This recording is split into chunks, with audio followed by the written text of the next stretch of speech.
好啦，而家就係示範下你點樣用呢個 Elastropus 嚟包頭啊！由於時間關係，條 Elastropus 已經擺咗喺下邊啦。咁係啦，Elastropus 包頭啦，可以啱laser way 或者呢、個即係 dental 嘅 laser way，或者平時做 firewall 用呢個彈弓喉都要包頭嘅，就可以用 Elastropus 啦。咁我哋而家開始點樣包啦？頭先第一個步驟就係咧，要將呢個黑色海綿咧攝喺額頭度，係啦，咁樣攝喺額頭呢個位啦。咁但係唔可以壓到眼睛。好啦，跟住第二步咧，就係咧要將兩邊包上去啦。頭先我就包咗呢邊先啦。咁咧，平時我哋要撳住隻耳仔嘅，即係唔可以俾隻耳仔接嘅，係啦，咁樣撳住佢，等佢唔會反啦。跟住就咁樣包啦，要拉長少少啦，又唔好太鬆啦。如果唔係就會跌出嚟啦。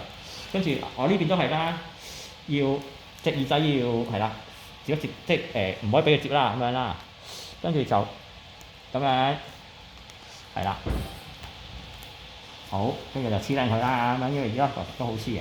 好啦，咁樣啦，跟住最尾個步驟咧就係啦，呢個都要黐嘅呢個波波，咁我哋黐喺呢度，咁我哋揾一條細嘅黐牙膠紙咁樣剪少少出嚟，跟住就可以搭喺呢度，